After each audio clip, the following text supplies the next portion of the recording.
Good morning, everyone. Welcome to episode 7 in the Serenity series, legal webinars that are serious about your success. And today we're going to talk about professional responsibility, which is something of a tricky topic. It's something that a lot of people find scary to think about. So hopefully today I'll be able to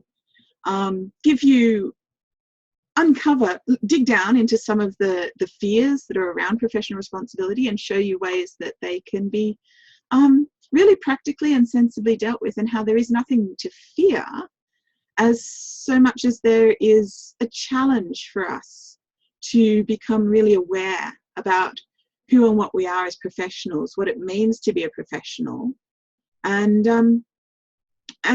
what our responsibility is in those situations. So, starting with,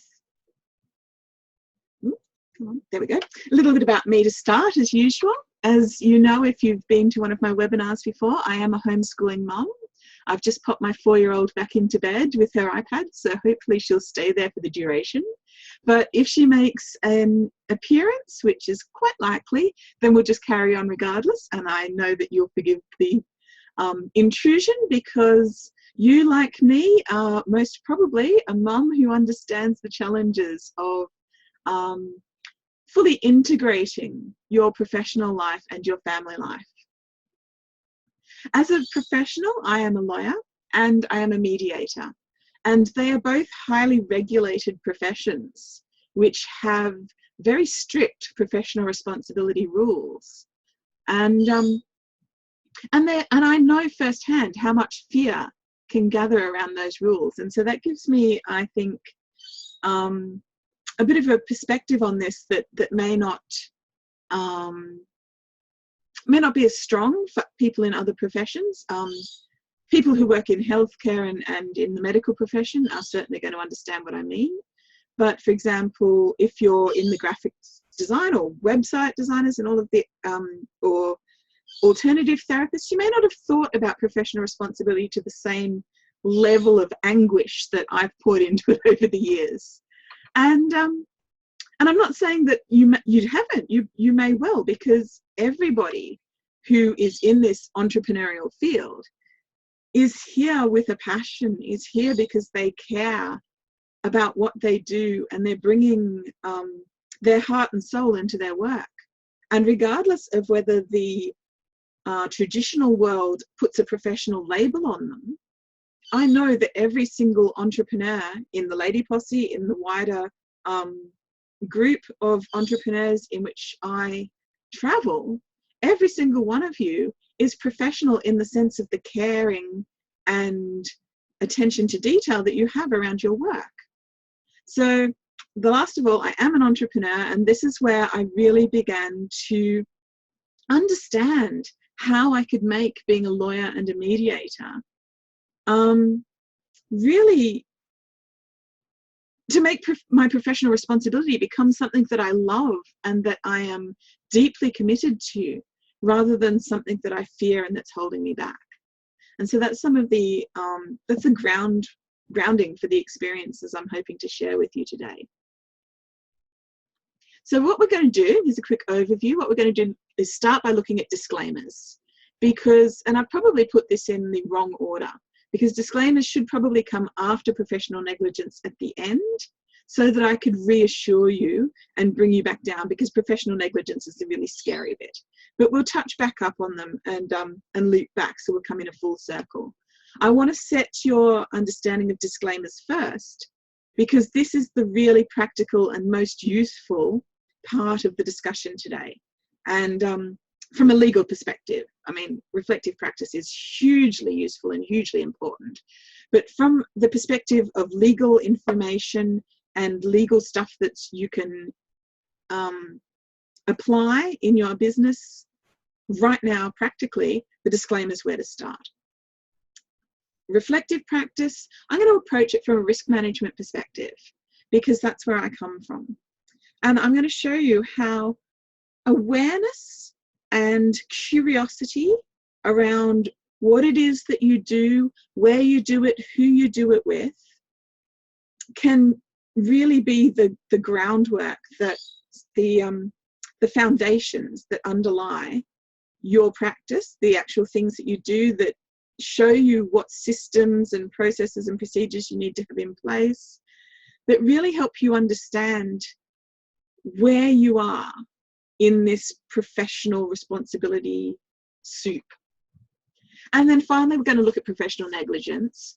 And to start with, it's really only the main professions that get sued regularly in this area, where it becomes a risk to their livelihood, where they have to have asset management. I mean, one of the things I have to do is I can't own any large asset because I'm in such a high risk industry. There's such a risk of someone relying on my advice, suffering damage as a result of that reliance for whatever reason, and coming back against me. So part of my risk management in relation to professional negligence is not having any assets in my own personal name so that I don't lose my house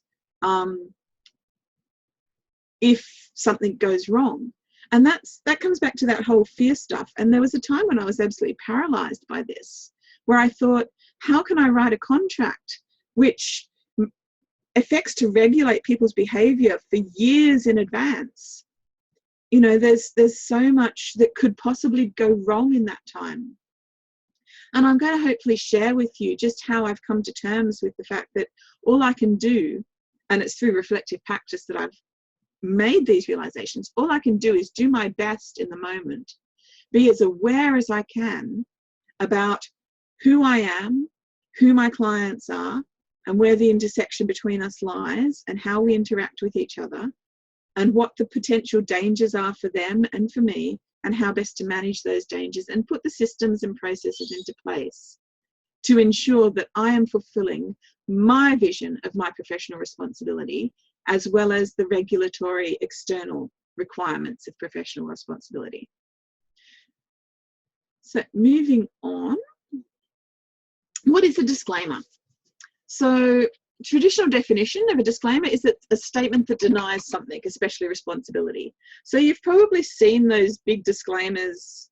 You know, if you just do a search for disclaimer on Google and pull up some, you'll find some, and they're just ridiculous. You know, we're not responsible for this, we're not responsible for that, we're not responsible for the other thing. And it's a huge long list.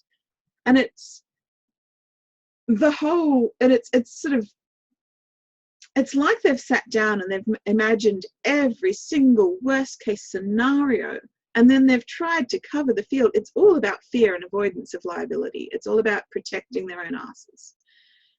And it's sort of like making you feel like you're in a big shark pool, and that sort of you're surfing at your own risk, that if you interact with this person, that you are doing so, you're placing your life in danger. Well, if it's someone you want to work with, the most common response is, yeah, sure, fine, whatever. Okay, I accept that, whatever. I want to work with you. I'm just going to ignore all of that, and it's not going to have any use to me. I just understand that you are living in a place of fear and avoidance, and that I need to accept that if I'm going to work with you. Until something goes wrong, and then you start trying to find the loopholes and the problems in the disclaimer. The type of disclaimer I prefer is one that gives information. One that, yes, it has a warning. It tells you to be careful.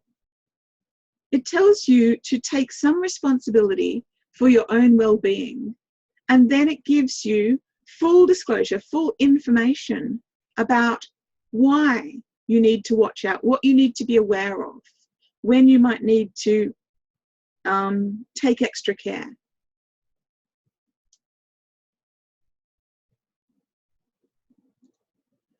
So why are disclaimers important? Disclaimers give your people clarity.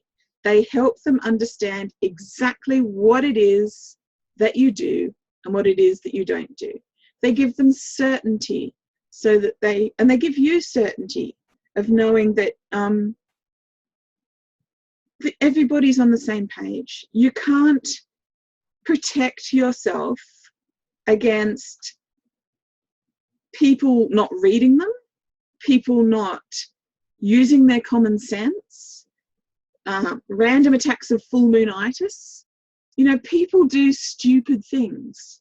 The most a disclaimer can do is really tell people really, really as clearly as you can to use their common sense. And it sets your boundaries. It allows you to say, this is what I do. It's not a substitute for this. It's not a substitute for that. It's not a substitute for the other thing. This is what I do. If you have any concerns in any of these other areas, go and seek advice from a professional in that area. Do your own research. Rely on yourself. So it's really, disclaimers are a way of educating your clients on how best to work with you, what to expect from you. So a disclaimer should say very clearly what you provide. This is the work I do. This is my service. These are my products. That gives your clients clarity. Why you provide it. What's your intention in doing this work? This gives your clients certainty that they're working with the right person. You know, how you expect it to be used. This gives you the ability to manage your boundaries, to say to them, sorry, what was the one before?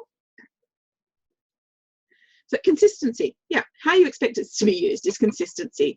So every client knows that you expect the information you provide to be used for this purpose.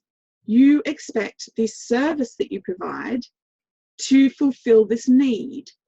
You set your expectations so that they are aware, and so that you get that consistency of application even after your service or product leaves you. It has that consistency of application amongst the people that you're spreading it out to. What it is not a substitute for, this is so important. So for example, if you're a healer, if you're an intuitive healer, or if you provide a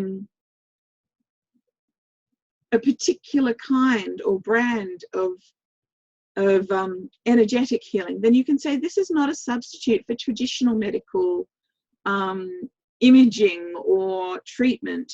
You could say that, for example, as a lawyer, I'm often asked to help people with issues that verge on the edge of financial advice. So I say, look, my advice is not a substitute for financial advice, medical advice, all of those sorts of things. So you really say, you really niche yourself.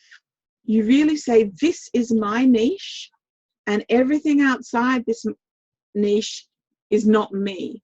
And you think about, what could my clients mistake me for? What could they rely on me for that is not what I'm providing? And you spell that out to them. You say, if you have any concerns in these areas, do your own research, consult with your professional practitioners, do what they need to do to take care and responsibility for their own safety. And that's really the boundaries part of the issue, because the more clearly you spell out how much responsibility and concern you expect them to take for their own well-being, you reduce the risk of people saying, oh, but I handed all my power to you. You're basically telling them, and you're spelling it out really clearly, you have the power in this relationship. It is your responsibility to manage how we interact. I will do my best to provide my services with as much care and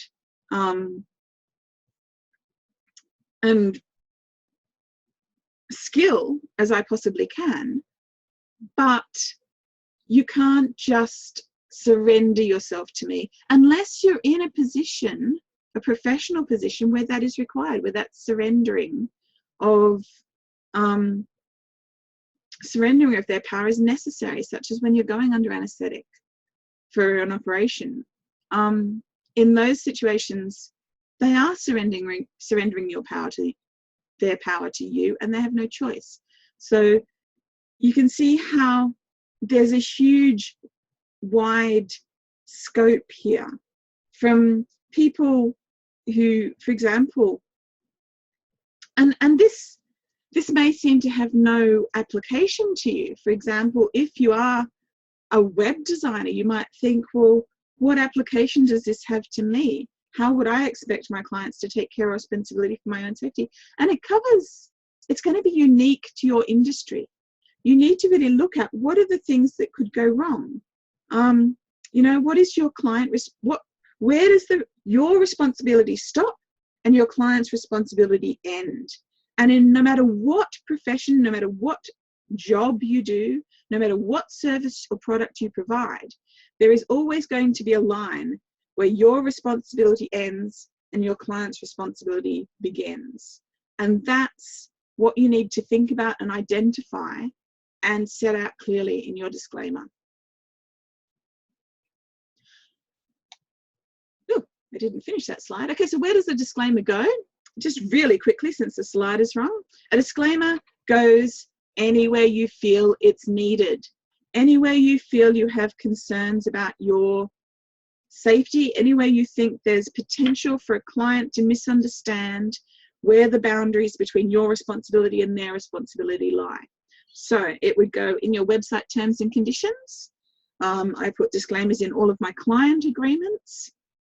And I suggest that even if you don't have a client agreement, that you make up a disclaimer and send that out with your welcome pack in your onboarding process for your client. So you have a process where you welcome a client into working with you, and that welcome includes educating them about your boundaries and about where your responsibility ends and your expectations. So your boundaries are where your responsibility ends and your expectations are where their responsibility begins. So boundaries and expectations. Anywhere it's important to tell someone about your boundaries and your expectations, that's where disclaimer goes. So moving on to reflective practice. We're just going right for time and there's nothing in the chat. How are we going? Am I going too fast, or am I covering everything? Does anyone have any questions about disclaimers? Just like take a breath. I didn't get myself a glass of water, so I'm stuck. Perfect, awesome. Okay, so reflective practices means aligning what you do with your values and your vision. It is where you sit and think about, who am I? What am I doing this job for? And then getting really curious about everything that relates to your job. And in risk management terms, this starts with understanding your risk environment. Understanding your risk environment sounds all sort of blocky and putting yourself in a box, and it's not. See if I can find it. No, that's too much of a distraction. What I'll do is I will post as my top tip in the Heart-Centered Entrepreneur group today, my risk management hotspots map. And it shows all the different areas of your life and your intersection between your working life and your personal life, which, as we all know, are integrated and one and the same and cannot be separate. All the things that can impact on you, and just looking at them honestly, getting curious with them, journaling, reflecting, exploring, getting up close and loving with who you are in each of these areas, who your clients are, who else you interact with in each of these areas, and how those interactions affect each other. So the areas I identify in my risk management environment are, so there's personal, relationships, spiritual, legal, financial, technical, logistical. So in all of those areas, there are ways that I interact with other people, with the world, with myself. And there are things for me to understand about what do I believe in this area, what's important to me, logistically, how I deliver my services to people, what do I want to happen in that area, what's my values and my vision there.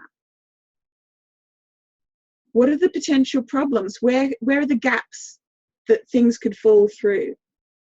Then the same in spiritual. What's my spiritual vision, values and vision for my business? Where are the gaps? Where could I get led astray? Where could I be out of alignment? The same with my relationships with my clients. Do I accept my clients as Facebook friends? How friendly do I get with my clients? My family, how does my family interact with my business? How much level of intrusion am I comfortable with? And that comfortable idea, that is your risk tolerance. So I don't have the picture. I thought I had a little swimming pool picture here, but there it is. It's on the next page. Okay. So I didn't have time to go back and proofread my slides. So I do apologize for the incoherence in the visual presentation. So think of it as a swimming pool. Think of that risk of your whole business environment as a swimming pool when you're thinking about your risk tolerance. And imagine yourself standing in that swimming pool for each of these areas. So imagine your legal swimming pool, and you've worked out the boundaries of that swimming pool, your values and vision, and you've worked out what the risks, what the gaps are, where the problems could be. And then you're trying to work out, where am I comfortable in this environment? And there's going to be areas, as you feel your way around it, while you're journaling, while you're meditating on it, while you're reflecting, actively reflecting on your practice, there's going to be areas where you get out of your comfort zone. And now some places are going to be, the pool is going to be too shallow. No worries, Emma. That's great. I'm assuming everybody's got to go and do the school run. I'll keep going, and sure, the replay will be coming out very soon. So yeah, get you thinking about stuff you hadn't considered yet, and that's exactly what this is for. So where is your risk tolerance? There's going to be areas in this pool that are way too shallow, where you're up to your ankles and you're thinking, this is no fun, this is boring, what am I doing here? There are going to be areas where the water is way over your head, where you can't touch the bottom, and you're thinking, this is terrifying. I'm going to drown if I stay here much longer. Have you ever felt moments like that in your business? That's where you're out of your risk tolerance depth. But if you move back, there's going to be a spot where you find the sweet spot that's just deep enough to be challenging, but not too deep to be paralyzing, and where you have that ability to have fun, to splash, to swim, to really enjoy yourself. And at the same time, as well as the depth, there's also temperature. So there's going to be areas that are too hot to handle. Things are coming at you too thick and fast, and it's just too much. And there's going to be areas where you're frozen, where you've got no clients and you're feeling alone and out there in the frozen wastes of the tundra. And then there's going to be that spot in the middle, or somewhere around, which is just warm enough and just cool enough to be where you love to be. And that's your risk. That's how to judge your risk tolerance. You know, how much external influences do I need and want? Where am I comfortable? And how many systems and processes do I need? How far am I reaching out of my depth? Where am I comfortable in that sense? Once you've got your risk tolerance, you can start really unpacking the gaps, the risks, the problems and concerns that you have about operating in that area, and the ones that are in front of you and around you, And you can start looking at, are these just limiting beliefs that I can let fly away and I don't actually need to worry about those gaps that I've identified? Yes, it's a real one. Talk to you soon. Bye. Or there's going to be things that are real world risks. And that's where you start putting your systems and processes, like your disclaimer, into place to actually start, you know, it's like putting on your water wings or your bubble on your back to help you sort of move forward and learning to swim so that you can expand your understanding of your environment and just deal with the things that are making you feel at risk, and your comfort level. It will change, your comfort level will change over and over again. So this is not a static inquiry. Reflective practice is an ongoing thing.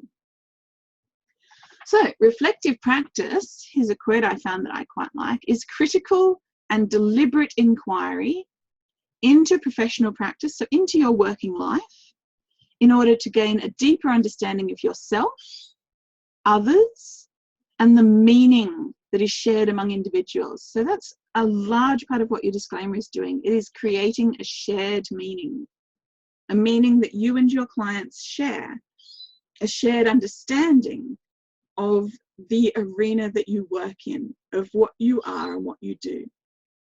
Now, reflective practice can happen during your practice, so you're always aware of how things are going. It can happen after your practice, where you sit down and you just think back on, okay, how did that happen? They don't say it here, but it can happen before, where you start thinking, okay, what are my intentions? How do I work with this? What do I want to happen? Where is my risk tolerance? What's my risk environment? And it can either be done alone or with others. And here's a little diagram showing you some of the things that can inform your reflective practice. So at the core is integrity. That's your values and vision. What do you stand for? Integrity, your business integrity is always going to be at the core of your reflective practice. Then is your customer focus, because the customers are the ones to whom your duty is owed. They're the ones that you are representing yourself as able to provide a service or product to. So reflective practice around your customer focus. Who are they? What do they need? What are their expectations? Innovation. So a business that doesn't grow goes nowhere, but it has to grow in alignment. And reflective practice around your innovative ideas is very important again. Respect.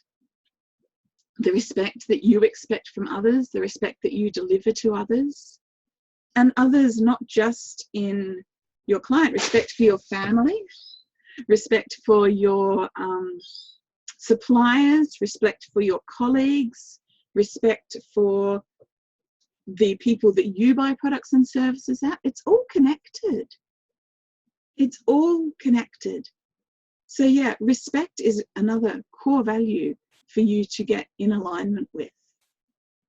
Continuous improvement. So even if you're not innovating, even if you're consolidating at this stage and just working on the stuff you do really well, there needs to be continuous improvement.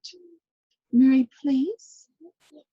I'll talk to you about your bear slipper, which is obviously extremely important right now, later. Okay, when I've finished, I can't stop anymore now. See you later. So, continuous improvement. As a lawyer, I have to do a certain amount of continuing professional development every year. So I have to go out and undertake education to make sure I'm up to date with my skills, to make sure I'm learning and updating and being really on top of what it is that I do. And this should be for everybody in every field. You should always be, learning never stops. There's always more to learn about what you do and how you do it. Quality. What does quality mean to you? Do you know? Or is it sort of, it's just what I do? What does a quality product or service look like to you in your unique business? And then finally, regulation. Regulation, in my mind, comes last after all of this other stuff. Regulation are the rules and requirements of your specific industry. And even if you're not in a highly regulated industry like law or health, you're going to have regulations, even in just the consumer law. And I know there's been a delay in getting my Australian consumer law webinar out, but I will be getting the recording of that out very soon. That regulation applies, those regulations apply to anyone who buys and sells any goods or services in Australia. So even though you think you may be in a completely unregulated industry, you're not. And you have a responsibility to educate yourselves about what those regulations require of you. And to really get that in alignment with your values and vision. If the regulations that you are subject to in your professional practice are out of alignment with your values and vision, then you're never going to find your comfortable spot in the pool. You're always going to feel out of your depth, out of place. And that's where the reflective practice helps you to clarify your integrity and stay as a person of integrity. Who am I? Can I make the regulations and responsibilities on me in this job align and be integrated with who I am as a person? Because it's only when you have that complete integration, when you're feeling in your integrity, that you can fully live the professional responsibility, not only to your clients and to the people you work with, but to yourself. So what is a professional? A professional is someone who represents herself to have more than average skills and abilities. That's a very subjective definition. You could say the same thing for expert. An expert is someone who represents herself to have more than average skills and abilities. The more accepted definition is someone who is active in a particular profession, requiring a lot of study and that is highly regulated due to high risk, such as law, medicine, or architecture. That's the more commonly understood definition of professional. I think a professional is anyone, I kind of like that subjective definition. A professional is anyone who really holds themselves out to be providing goods or services in a particular field, and they're doing it in a way that is in alignment with their values and vision, and that they're taking their responsibilities seriously. That to me is a professional, someone who is taking their responsibilities to be in alignment with their purpose seriously, and interacting, sending that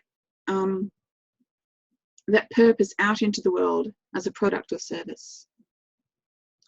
So expert, what makes someone an expert? Expert is such a muddy term.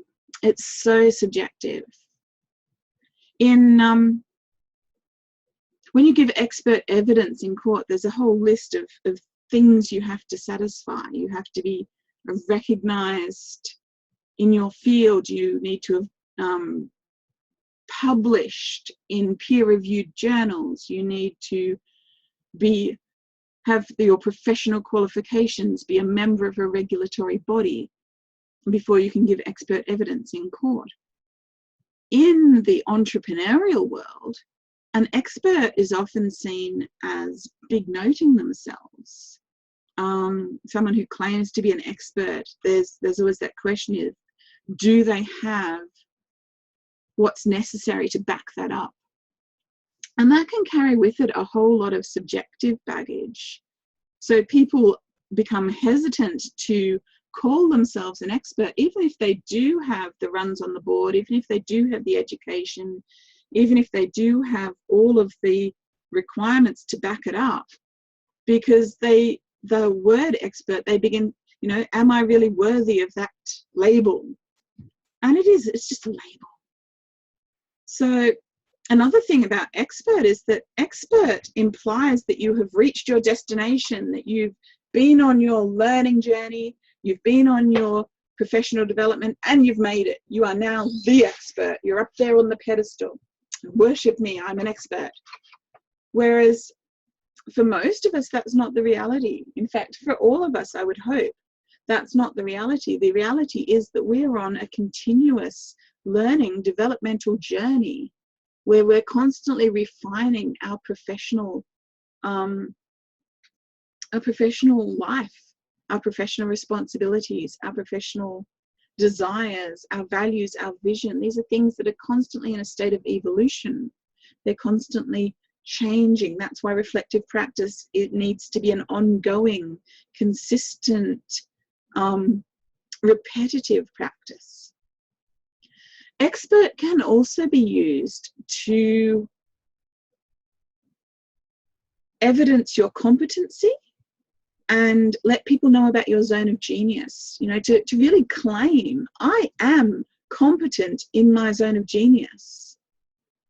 But when I did a survey of entrepreneurs, the vast majority preferred the term specialist for educating people about their competency and zone of genius. And specialist is different from expert because specialist brings in the connotation of your choice of niche.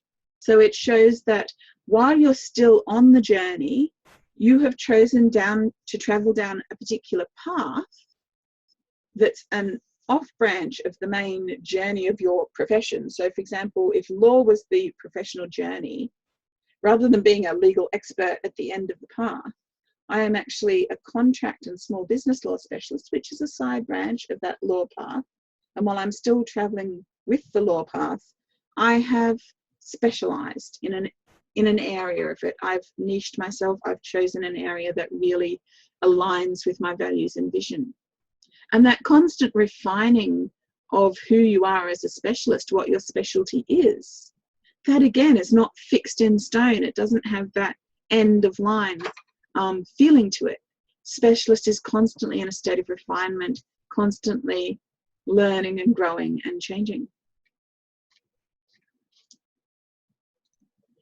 So what does this mean in terms of legal negligence and duty of care? In order to found professional negligence, which, as I've said and as I'll say again, is usually only a major threat to those who hold people's lives and livelihood in their hands. Existence of duty. So the first thing you have to establish is that you owe them a duty. If they're your client, then obviously you owe them some kind of duty. And then it becomes a matter of establishing what the scope of that duty is. Lovely, darling. Talk to you soon. They're lovely socks and that's a lovely hair clip, but I'm busy. So the existence of the duty and the scope of the duty are going to be established objectively based on their actions and your actions. What would a reasonable person looking at this relationship understand the duty to be? And the things that evidence your duty are going to be things like your disclaimer, are going to be things like your client agreements or your group work agreements. You're going to be things like your website terms and conditions. Your legal documents are, or if you don't have professionally drawn up legal documents, then even just your welcome pack, the stuff you send out to your client, what you say to them in emails, these establish where the duty, the existence of the duty and the scope of the duty, where your boundary, where your professional boundaries end and where your expectation of their responsibility begins.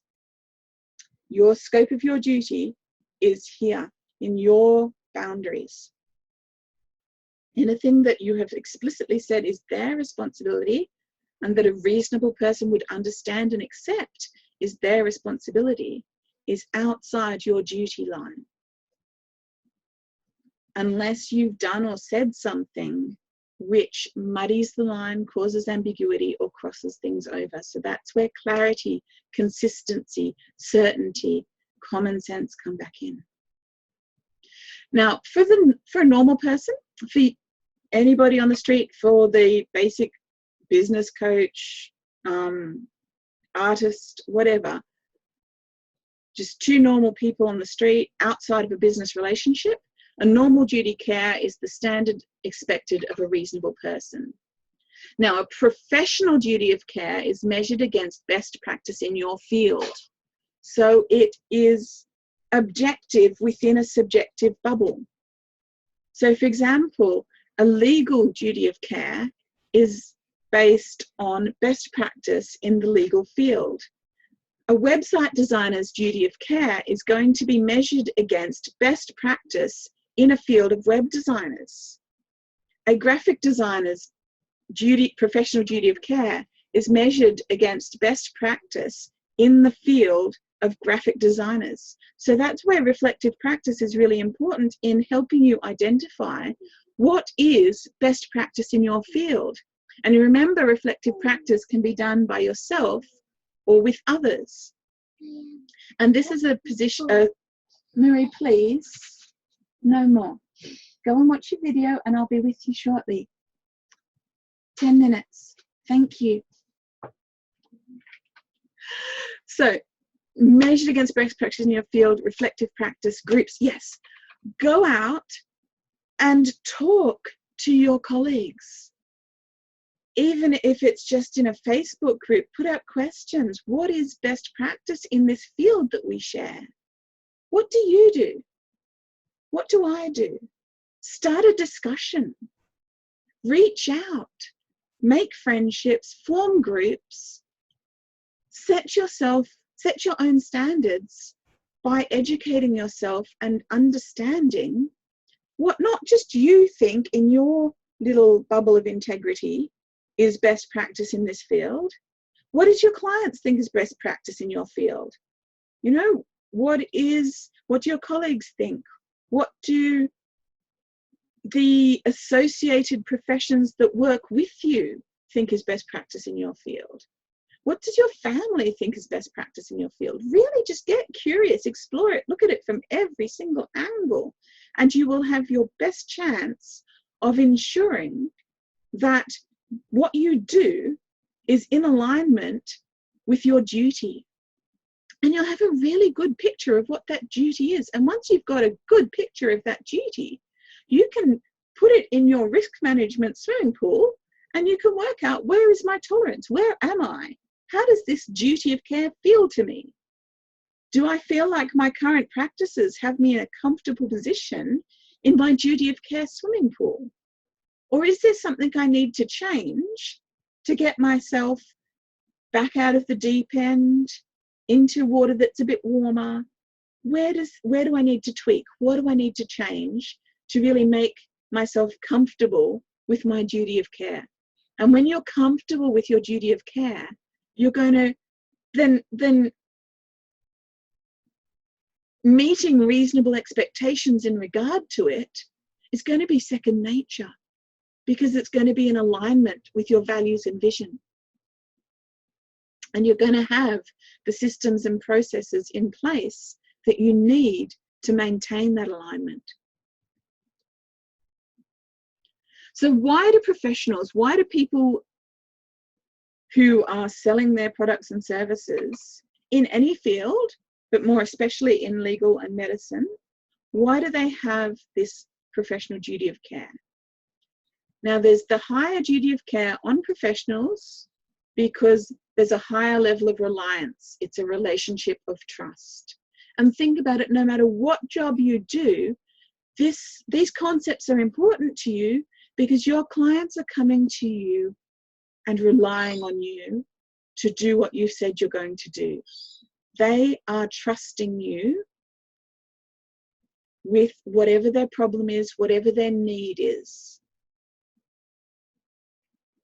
There's also potentially greater consequences than between two people who met in a street against two people who are in a professional relationship, a client and a service provider or a provider of goods.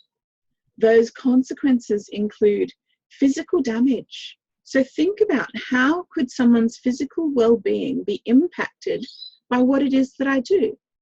And this is not something to paralyze you. Don't let it push you into the deep end, but just think about, so that you are aware, where am I at risk of affecting people's physical well-being, the people who work with me?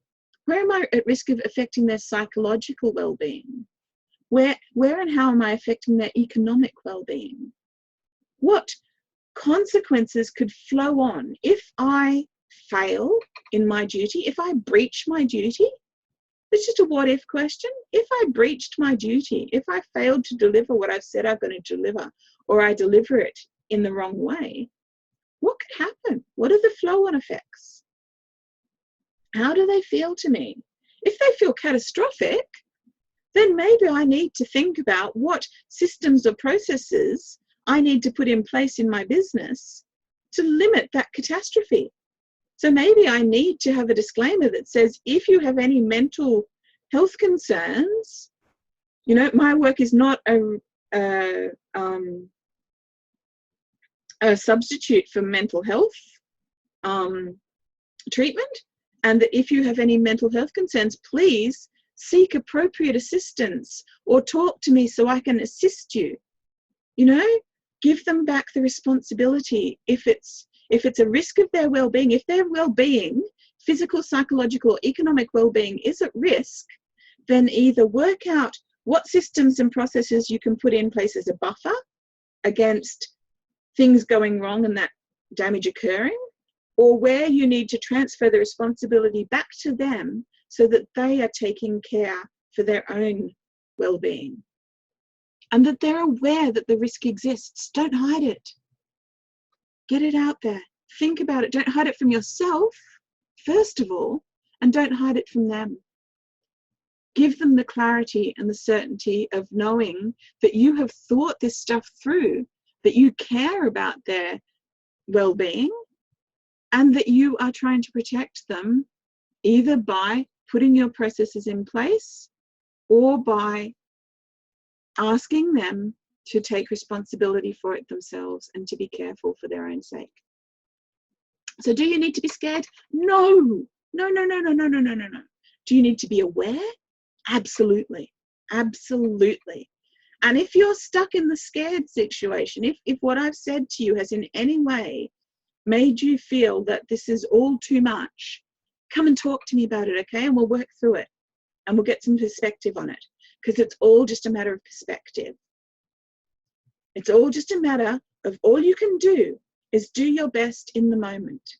But the more you increase your awareness of these issues, the more likely it is that your best is going to get better and better. And that from moment to moment, you're going to continue growing and improving, and your professional responsibility is going to be the core integral part of your business and your personal integrity. So again, going back to the disclaimer, what can you do? You can protect yourself with clarity, understanding, awareness, certainty. So explaining it, letting them know. Consistency, treating everybody the same, having the systems and processes in place to make sure that this stuff gets dealt with. Common sense, both your own, using common sense in your own business, and making sure that your clients, the people you work with, know that they cannot check their common sense when they walk in your door. They have to keep using it for themselves. And your boundaries, that limit where your professional responsibility ends and their responsibility for their own well-being begins, and making sure those boundaries are clear, are certain, and I explain so everyone understands them, are consistent and applied with every client, and that they make sense, that they're not arduous or impossible to comply with. They're just common sense. Everyone should know this without me having to spell it out, but I am going to spell it out anyway, because that ensures that everyone who works with me has clarity, certainty, and consistency around my boundaries. That's the professional responsibility in a nutshell for me.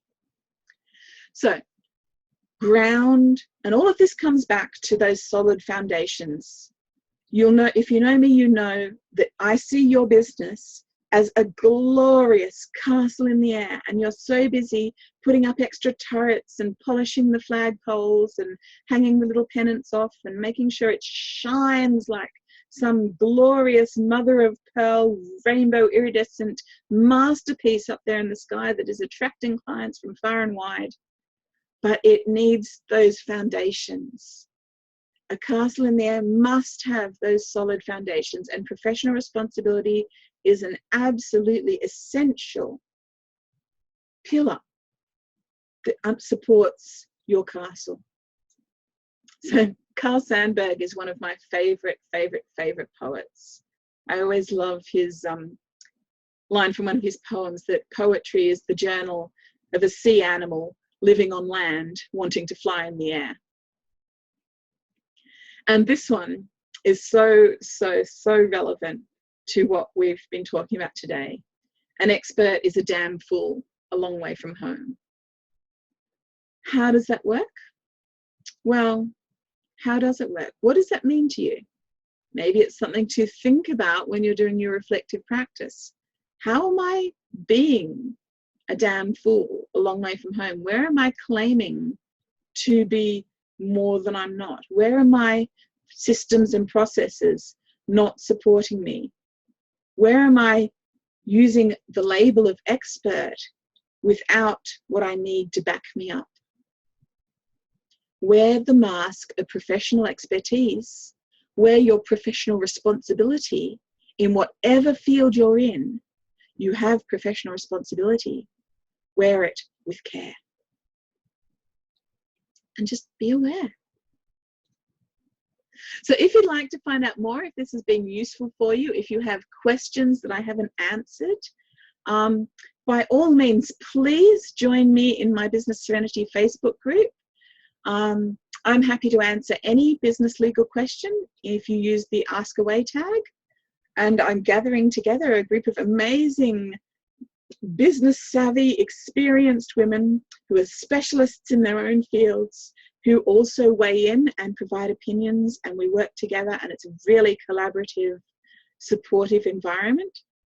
We have entertaining and informative discussions about consumer law, contracts, risk management, intellectual property, and pretty much any entrepreneurial legal need. So it's really easy to find. It's facebook.com groups business.serenity, and I really look forward to seeing you there. If you're looking for a disclaimer, a custom disclaimer for your business, please book in to talk to me. I'll put the link. I'll just stop the share now. I think that's the last slide. Yep. Okay, so I'll stop sharing here. So I'll put the link in the chat box for my booking, and I'll read it out too. So it's calendly.com, Michelle Whitehead, initial consultation. So I'm just working out how I can do this, because once the chat box won't go with the recording. So where's my, that's participants, where's my chat box gone? There it is, chat. There we go. So there's the link for my booking, and I will share my screen again. And I will exit out of, oh, no, that's not it. How can I do this? There we go. I'll just pop in a new page here. And excuse me, Mr. Unicorn. I'm just going to slot this out. There we go. So anyone who is coming in on the recording, this is where you can book in. It's a free consultation, goes for 30 minutes, and you're very, very welcome to just come and have a chat with me, and we can work out whatever the issues are that that may be causing you problems, or that, you know, what we can do to help you really refine those boundaries and get them clear, get you the clarity, certainty, and consistency that becomes the foundation of your professional responsibility and grounds your castle in the air. Okay, done. Thank you so much for another Serenity series webinar, and I look forward to next month. I'll let you know what next month's topic is going to be very, very soon. Bye, everyone. And where's my stop share? That's right. Ooh, where is it? Over there. Stop share. Stop recording.